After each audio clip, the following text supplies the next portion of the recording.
Hello, writers. Come write with me. My name is Mykela Greenwood. I create worlds for mind adventures. Welcome to my channel, Write with Mykela. Don't forget to like and subscribe and hit the bell so you can go on this journey with me. If this is the first time you are joining me, then I'm excited to have you here on my channel. If you've been with me from the beginning or somewhere along the journey, I'm very glad you are returning. And I hope you are enjoying writing with me. Today we are going to discuss a few terms or ideas, and then we will add to your story with a setting. Today the terms we are looking at today are repudiate and ostracize. Repudiate means to refuse to accept or be associated with. Some synonyms are reject, renounce, abandon, forswear, give up, turn one's back on, have nothing more to do with, wash one's hands of, abjure, disavow, recant, and a few more. A second definition is to deny the truth or validity of.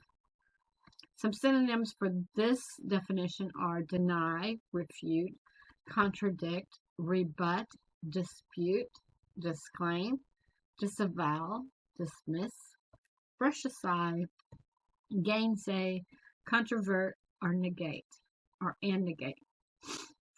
Some antonyms of this definition are confirm and acknowledge.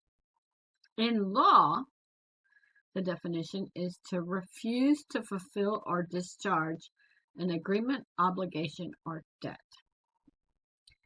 Now, the first two definitions had disavow as a synonym, so there's some overlap of the definitions. Let's think of some times in our lives when we repudiated someone or we refused to be associated with someone, or someone repudiated us or refused to be associated with us. So let's think of those times. So why would we want to do that? That doesn't sound very nice. But what if someone at work was embezzling some money? Probably you should let someone know, right? Let your boss know, let somebody else know.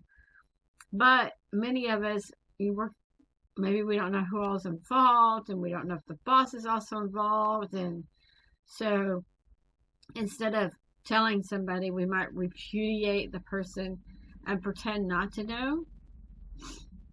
Also, we repudiate criminals, sometimes alcoholics. For the criminals, we don't want them to hurt us or to steal our things. For the alcoholics, we can't get them to change their behavior. So think back to when you were in school and there were certain students that no one liked. So we repudiated them instead of befriending them because we didn't want the rest of the students to ostracize us. Ostracize is our next term, so we'll look at it in a minute. Also, recently as a society, we as a society repudiated people depending on their vaccine status. Some families split apart. Mom, if you don't get the vaccine, I don't want to see you anymore. And the mom's like, okay, well, I'm not getting that vax. Or vice versa. Sometimes the older people were more pushed into getting the vaccine and stuff. And, oh, well, you're in this independent care living, so you have to have a vaccine. Mom, if you get that vaccine, I can't be around you. So families split apart and they repudiated each other. In the past, society repudiated people with leprosy. And society literally kicked people with leprosy out of their society, or they ostracized them. So, how will repudiate help us in our stories? That's what this channel is about. Sometimes when we repudiate people, they turn to revenge because they're emotionally hurt very badly. in Revenge of the Nerds. The nerds were a group of repudiated students, and they sought revenge. Of course, that was a comedy. It was kind of a way to laugh, but one of the ways they got revenge was they got naked pictures of some of the popular girls at the college, and they printed them, placed them in the bottom of cream pies. All of a sudden, their booth sold all of their pies, and that was a contest to see whose booth could do the best or whatever. But their booths sold all of their pies, as all the guys at the campus wanted to see the picture. And that one, the emotional terror wasn't that bad. Of course, if you were the naked girl, you might feel a little differently, but it wasn't that bad. Now think of Mean Girls. They repudiated most people, and they thought they were better than the rest of the students when they snubbed or repudiated someone. Then a lot of the other students followed suit because they didn't necessarily have ranking with the Mean Girls, but they didn't want to also be repudiated, so they would follow suit and repudiate the other students. And the students they repudiated had emotional damage. Some of it went even farther than that, but emotional damage. And we can use this in a lot of genres. We can even flip it. And many characters can repudiate the hero in the beginning, but then realize that they need the hero to beat the antagonist.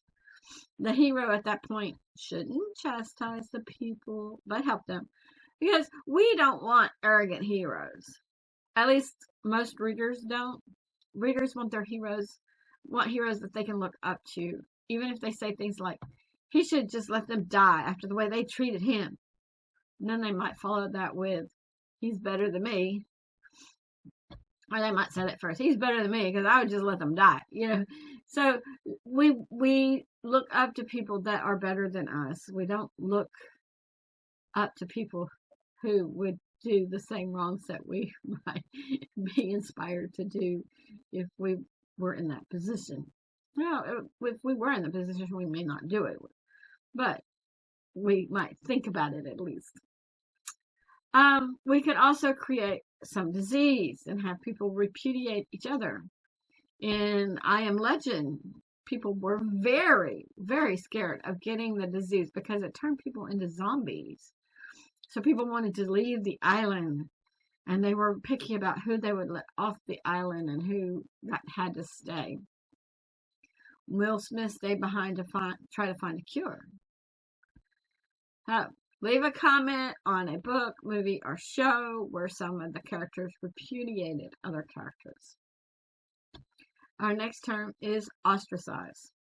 Ostracize means exclude someone from a society or group, or to banish him, her, or them.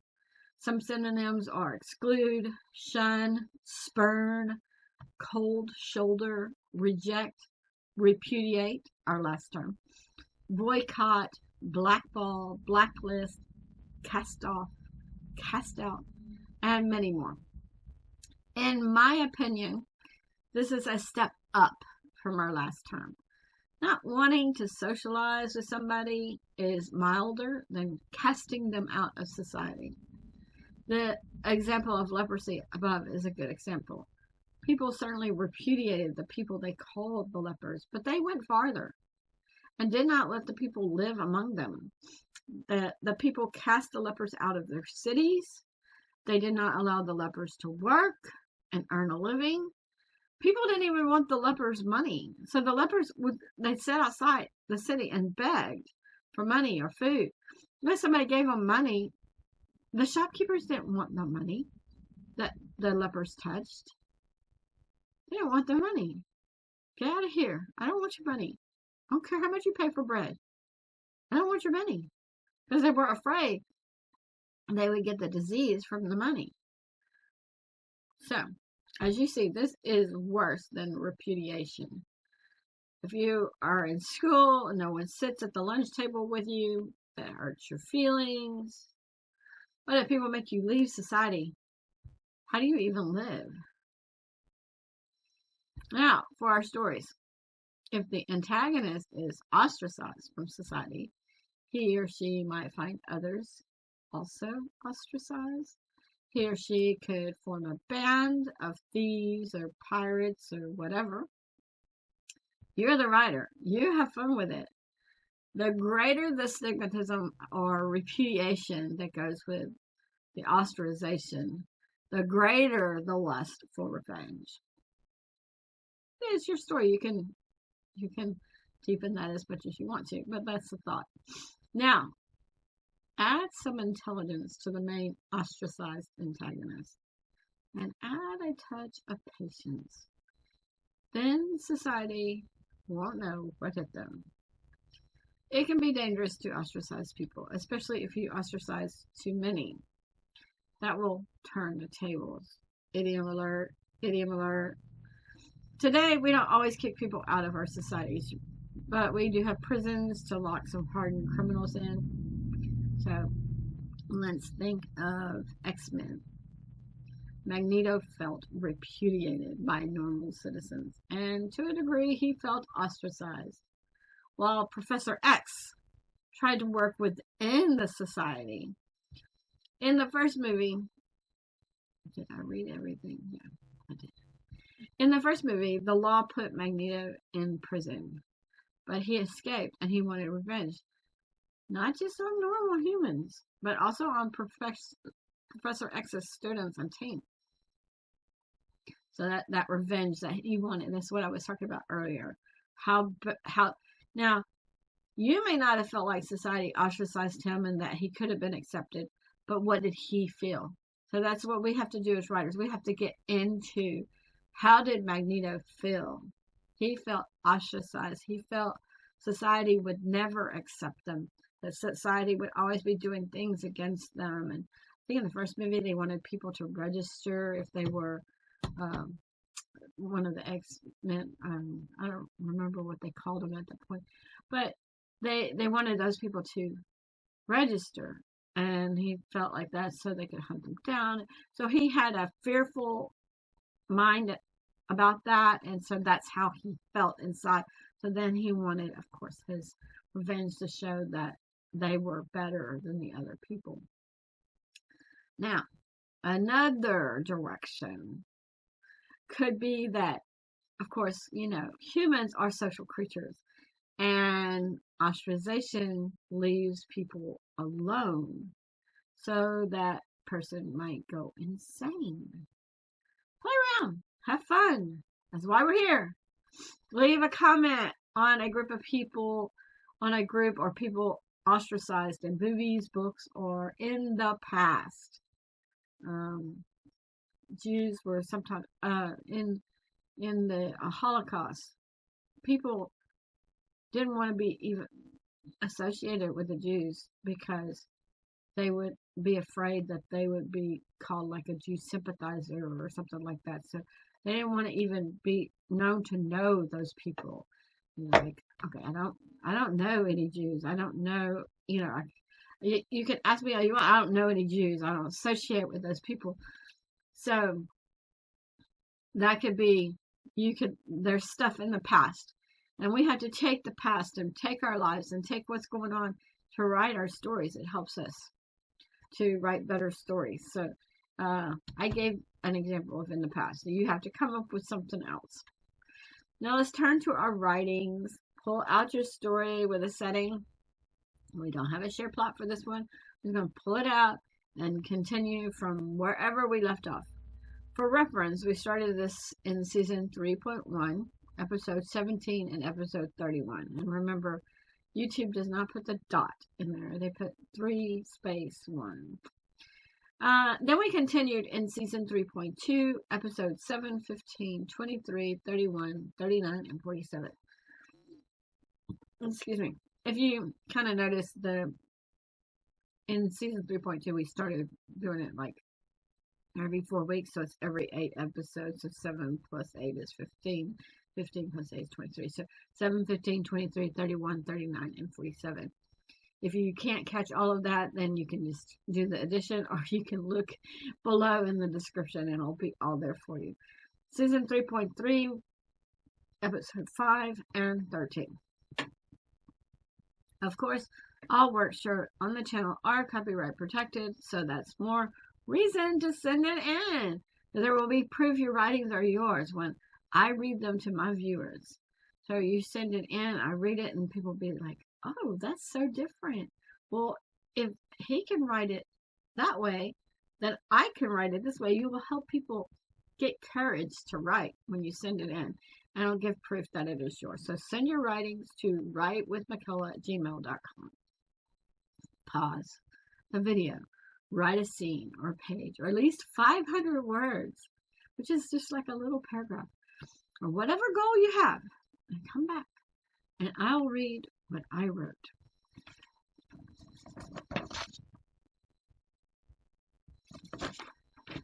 Welcome back, writers. Let me read what I wrote. Excuse me. In the early morning, Calista awoke because she felt a cool, damp cloth wiping her forehead. She opened her eyes and saw Callista's worried face. Oh, you're finally awake, said Calista. We checked on you in the middle of the night, and your fever was very high. Of course, we didn't bring a thermometer, but your skin was red and you were sweating profusely. I've been wiping you down. Where's Nora? Asked Kahira. She's in the living room, unless it's daylight. Saying the incantation is exhausting her. Calista shook her head. I didn't believe. Nora, I wanted to believe your stories, but it was really hard. The video footage you showed, well, it was surreal. Then when you screamed, the wolf took off running before. Then I heard you. All those creatures, those zombies were on you, and I didn't know what to do. What if we had come here without Nora? I almost didn't tell her. I thought we both just needed a break. Kahira patted her sister's hand and gave her a half smile. She couldn't help but think that she wanted to come by herself. And if she had, she might be dead now. Sure, the wolves would have saved her, or tried to, but she wouldn't have made it back to the cabin alone. Now she felt drained and weak, and strangely, the amulet felt hot. This is doing stuff. Okay. Strangely, the amulet felt hot. She raised her hand to the amulet. You have to leave it on, said Calista. Nora said it would help you heal. Then absent-mindedly she said, Paul didn't warn us about the zombies. Why would he? Asked Kahira. Calista sat up straighter. Yeah, I guess if he knew, he would have sold the cabin. Are the wolves saying we should leave? What are the wolves saying? Asked Kahira as she tried to sit up. She was too weak, so she lay her head back down. You're the wolf whisperer, not me, stated Calista. I don't understand them. After a few minutes, Calista said, Hey, will you be okay? I want to catch a few wings. Kahira nodded. Yeah, I'll be fine. She watched her sister leave the room, and the wolf entered. Kahira faded back to sleep. It was mid-afternoon before Kahira woke again. She sat up in the bed and felt sticky. The wolf raised his head. You seem better. Check your wounds. Drain any pus. Can I shower? Kahira asked the wolf. The wolf thought, Your aunt ordered some more sage, and it should arrive tomorrow. If your wounds have too much pus, I would wait. Kahira checked her wounds, but couldn't see through the sage mixture, so she went to the bathroom to wash them off. She found pink, puffy scars. Usually pink, puffy meant infected, but that was around a scab, and she had no scabs. She decided to shower, and she felt tremendously better afterwards. She went to the living room, and it seemed that everyone was still sleeping. She asked the wolf, Did the pack kill all the zombies? The wolf thought, No. Some went to ground before we got to them. It's dangerous to dig them up. Sometimes they have caves underground. Kahira raised her eyebrows. How far can their caves go? I don't know the answer to that. The best answer I can give is catacombs is the term used. Kahira thought. That didn't tell her anything. She knew that ant beds could be underground for 3 square miles or more, but she didn't know much of anything about catacombs. Kahira sighed. I feel so helpless. Use the stone in your amulet and read your grandmother's diary. Kahira pushed her eyebrows together. She wasn't sure how to do that. She reached behind herself and undid the clasp. Then she stared at the piece of jewelry in her hands. She found some flex points and easily removed the red garnet gem. Kahira wasn't sure how to use the stone to read the diary, but she decided to use it like she would. Excuse me. She decided to use it like she would a magnifying glass, and what she saw astounded her. The script beneath the garnet was a language she didn't know, but she felt a vibration within herself and a tingling within her head. She stared at the gem and started seeing her grandmother's history. She recognized her grandmother as a young maiden from seeing pictures in the family photo album, but she didn't recognize many of the other people. She saw Victor, and his image repulsed her, but she didn't know it was him. Kahira watched as her grandmother placed her mother and her aunt Enora at her own sister's house. Kahira still didn't know the relationship to the sister, but she knew the two girls were her grandmother's daughters. Then, after a time, something changed within her grandmother. She didn't know what it was, but the fighting for her grandmother slowed down after that change. Kahira looked at the wolf and asked, "What happened within my grandmother?" The wolf just stared at her, and Nora walked in at the moment. "Could you be more specific?" asked Enora. Kahira explained, and Enora answered, "I'm guessing the change you sensed was when your grandmother passed her power or her queenship to Indira, my sister. But would that leave her helpless? Did that make the vampires go after my mother instead?" "No and no," replied Indora. "There's an optimal time to transfer power or queenship." Indora sighed for a minute. Okay, technically there's two types of power. There's power with the title, and there's magical ability. Your grandmother transferred title. Does that make sense to you? Yes. So, did the vampires not know about my mother, and then with the title transfer they knew? No, they knew about your mother from her birth, and there are protections set over princesses. So long as our mother didn't die, we had her protection.